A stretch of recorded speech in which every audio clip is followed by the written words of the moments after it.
Praise the Lord. I greet you very good morning in the precious name of our Lord and Savior Jesus Christ. మన ప్రభువును రక్షకుడైన యేసుక్రీస్తు నామములో మీ అందరికీ శుభాలు తెలియజేస్తున్నాను. ఎలా ఉన్నారు? మీరంతా బాగున్నారా? మీకోసం ఎల్లప్పుడూ ప్రార్థన చేస్తున్నాను. దేవుడు ప్రార్థన ఆలకించబడాలి. యేసు నామమున మనం చేసే ప్రతి ప్రార్థన కూడా ఆలకించబడుతుంది.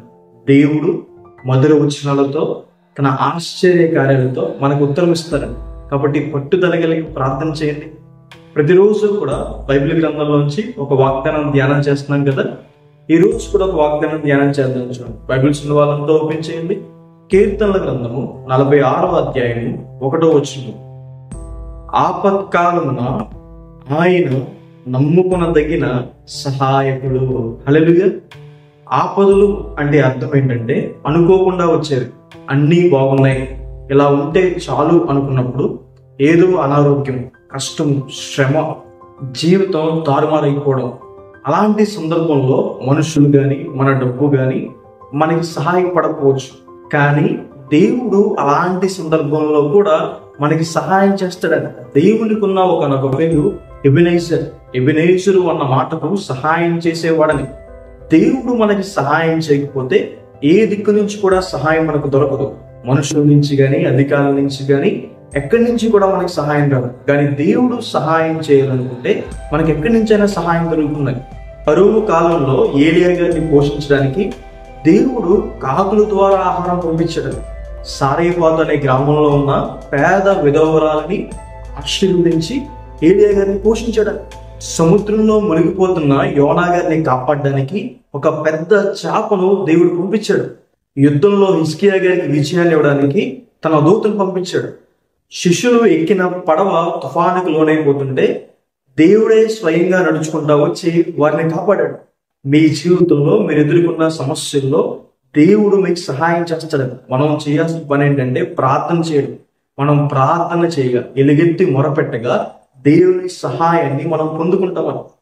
రెండవదిగా, దేవుడు ఆపత్కాలంలో మనల్ని కాపాడతాడని రాయబడింది.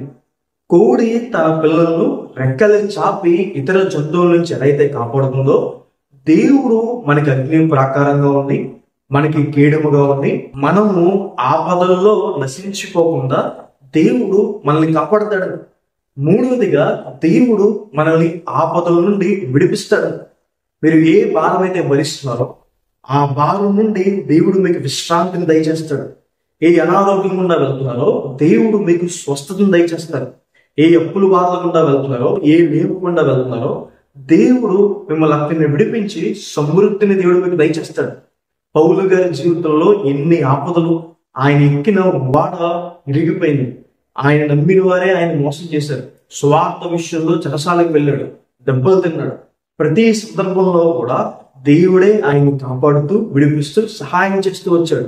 మీ జీవితంలో కూడా ఆపత్కాలంలో దేవుడు మనకి నమ్మదగిన సహాయకుడు. హల్లెలూయా. ఈ వాగ్దానం విశ్వసించండి. దేవుడు మీ ఆపదల్లో మీకు సహాయం చేస్తాడు, మిమ్మల్ని కాపాడుతాడు, వాటి నుండి దేవుడు మిమ్మల్ని విడిపిస్తాడు అని. హల్లెలూయా. ప్రార్థన చేసుకుందాం. సర్వశక్తిమంతుడా, జీవం గల దేవయ్యా, ప్రభువా, మీకు వేలాది వేలాది వందనాలయ్యా.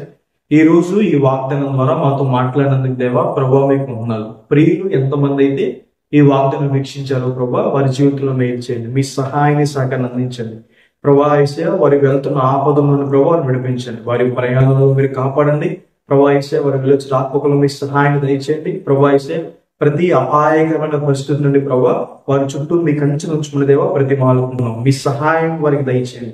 మీ సహాయం వల్ల ప్రభువా మేము ప్రాకారాలు దాటుతాం. మీ సహాయం వల్ల ప్రభువా మేము గొప్ప వాటిని సాధిస్తాం ప్రభువా. ప్రతి బంధకాలను వారిని విడిపించండి. మీ మేలుతో వారు తృప్తిపరచుకొని యేసు నామమున వేడుకుంటున్నాను తండ్రి, ఆమేన్. God bless you. God bless India.